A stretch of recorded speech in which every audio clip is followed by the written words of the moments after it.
আজি মই বনাব লৈছিলোঁ ব্ৰইলাৰ আৰু মানে ব্ৰইলাৰ বনাম মই স্পেচিয়েলি মই তিলৰ লগত আৰু সেইকাৰণে একচুৱেলি তিলৰ লগত ব্ৰইলাৰ মানে মেচিং হয় হ'লেও তাৰমানে কি লোকেল চিকেনটো বেছি ভাল লাগে আৰু আজি মই লোকেল চিকেন নাই যিহেতু সেইকাৰণে মই আজি ব্ৰইলাৰ লগতে তিল বনাম আৰু মই কেনেকৈ বনাওঁ তাকে অকণমান দেখাওঁ আপোনালোকক। এতিয়া আগতীয়াকৈ দিছোঁ অকণমান নিমখ মেৰিনেটৰ কাৰণে নিজৰ জোখ অনুসৰি আৰু এতিয়া ইয়াতে দিম মই হালধি হ'ব হালধি আৰু এতিয়া দিম মই অলপ জিৰা হ'ব দিয়া এতিয়া জোখ অনুসৰি অলপ মই জিৰা দি দিছোঁ আৰু মই ৰেড চিলি নিদিওঁ যিহেতু ল'ৰাই খাবও নোৱাৰে আৰু ইয়াতে দিম মই অকণমান কেঁচা পিঁয়াজ আৰু দিম অকণমান মিঠাতেল আৰু এইখিনি মই ধুনীয়াকৈ সানি ল'ম সানি পেলাই মই 10 মিনিটৰ কাৰণে মই ফ্ৰিজত থৈ দিম।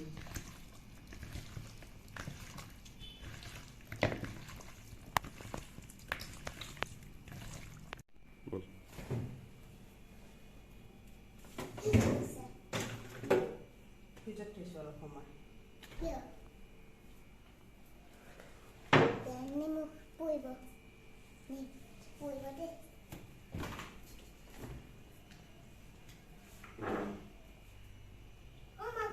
এতিয়া মই কেৰাহীখন পাতি দিলোঁ কেৰাহীখন গৰম হ'ল আৰু এতিয়া মই ইয়াতে দি দিছোঁ তেলখিনি সদায় সদায় নিজৰ জোখত দিব আৰু এতিয়া ইয়াতে দিম মই শুকান জলকীয়া তেলখিনি অকণমান গৰম হ'বলৈ দিছোঁ গৰম হ'লে এতিয়া মই শুকান জলকীয়াখিনি দি দিম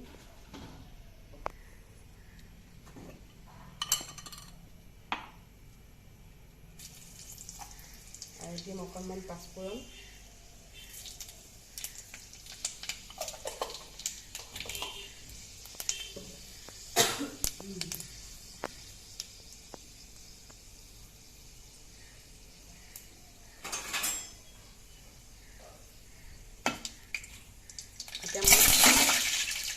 এতিয়া মই কাটি থোৱা পিঁয়াজ আৰু জলকীয়া অকণমান দি দিম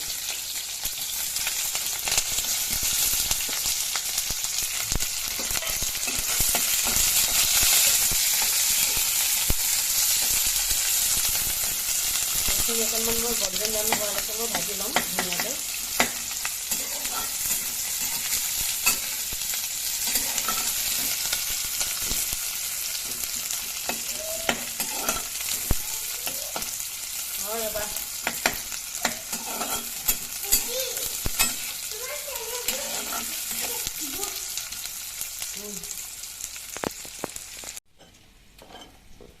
এতিয়া মই আদা নহৰুখিনি খুন্দি লওঁ পিঁয়াজখিনি হয় মানে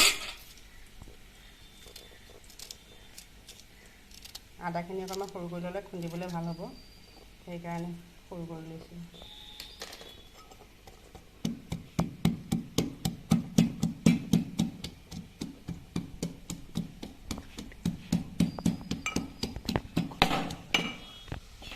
এতিয়া আমি পিঁয়াজখিনি প্ৰায় হৈছে দিয়ে এতিয়া ইয়াতে দিম মই চিকেনখিনি দি দিম চিকেনখিনি মই ফ্ৰিজতে থৈছোঁ চিকেনটো মোৰ থৈ দিয়া 10 মিনিট হৈ গ'ল মেৰিনেট কৰি থৈ দিয়া 10 মিনিট হ'ল আৰু এতিয়া মোৰ পিঁয়াজখিনি গল্ডেন ব্ৰাউন হৈ গ'ল এতিয়া মই বাকি দিম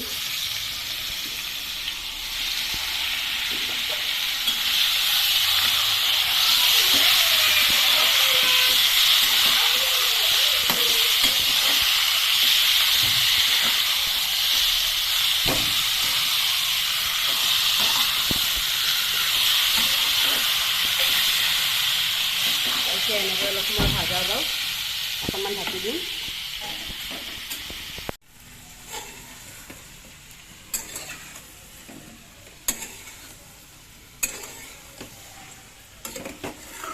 এতিয়া অকণমান লাৰি দিলোঁ আৰু মানে গোটেইখিনি মই ভজা যাবলৈ দিম গোটেইখিনি ভালকৈ এতিয়া লাৰি দিলোঁ অকণমান সময় আকৌ ঢাকি থৈ দিম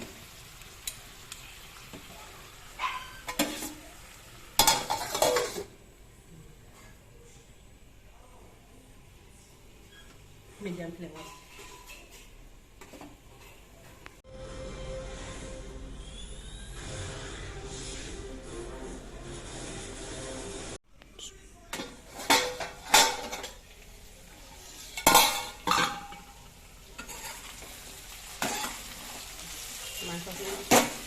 ধুনীয়াকৈ ভজা হৈয়ে গ'ল।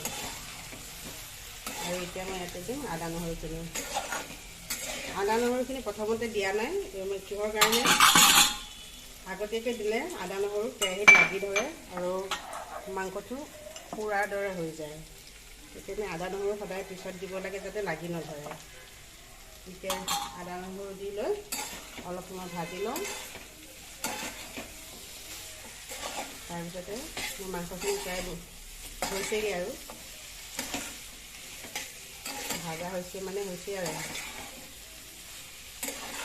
এতিয়া অলপ সময় এনেকৈ থৈ দিওঁ, ভাজা যাওক, আদা নহৰু কেঁচা গোন্ধটো নাইকিয়া হৈ যাওক।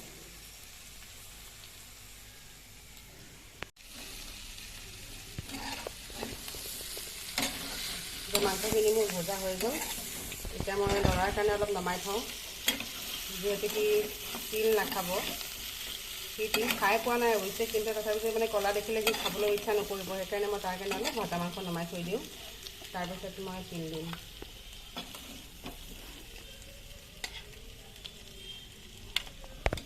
হৈ যাব এখন থৈ দিম, সি দুই তিনিবাৰ খাব, যেইবাৰ খায়।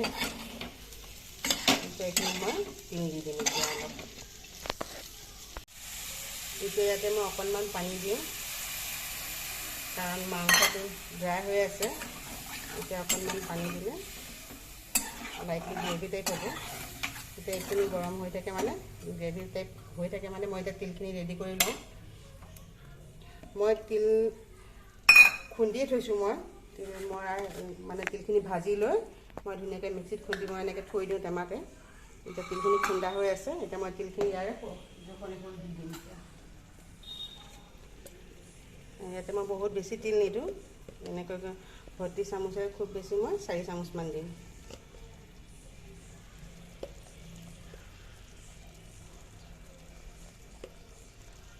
কাৰণ বেছি দিলে মুখত হয়তো লাগিবও পাৰে, খাবলৈ পিছত বেয়া লাগিব। এতিয়া ইয়াত মই অকণমান পানী দিম, যিহেতু মই অলপ গ্ৰেভি বনাম।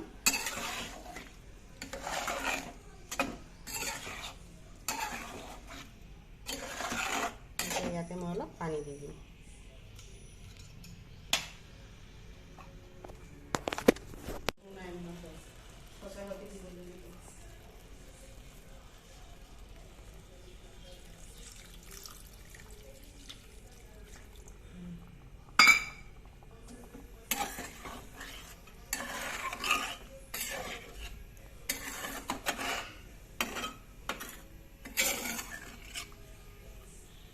এতিয়া এইখিনি ধুনীয়াকৈ এটা উতল অহালৈকে চাই লওঁ।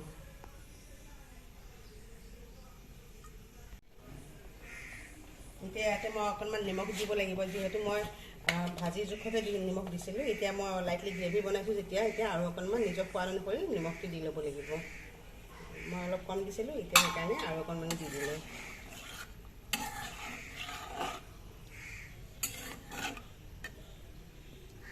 এতিয়া উতল আহিবলৈ দিওঁ, অকণমান কাটি দিওঁ। এতিয়া ফাইনেলি মোৰ আঞ্জাখন হৈ গ'ল। দেখিছেনে কিমান ধুনীয়াকৈ উতল আহিছে? আৰু আঞ্জাখন দেখিয়ে গম পায় বৰ ধুনীয়া হৈছে আৰু খায়ো ভাল লাগিব। এতিয়া মই গেছৰ ফ্লেমটো অফ কৰি দিম। এতিয়া ফাইনেল মোৰ হৈ গ'ল আঞ্জাখন। এতিয়া মই অকণমান বাতি দি দেখাই দিওঁ।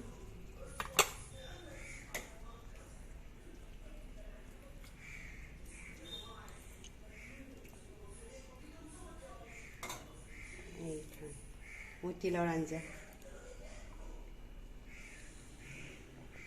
খুবেই ধুনীয়া হৈছে।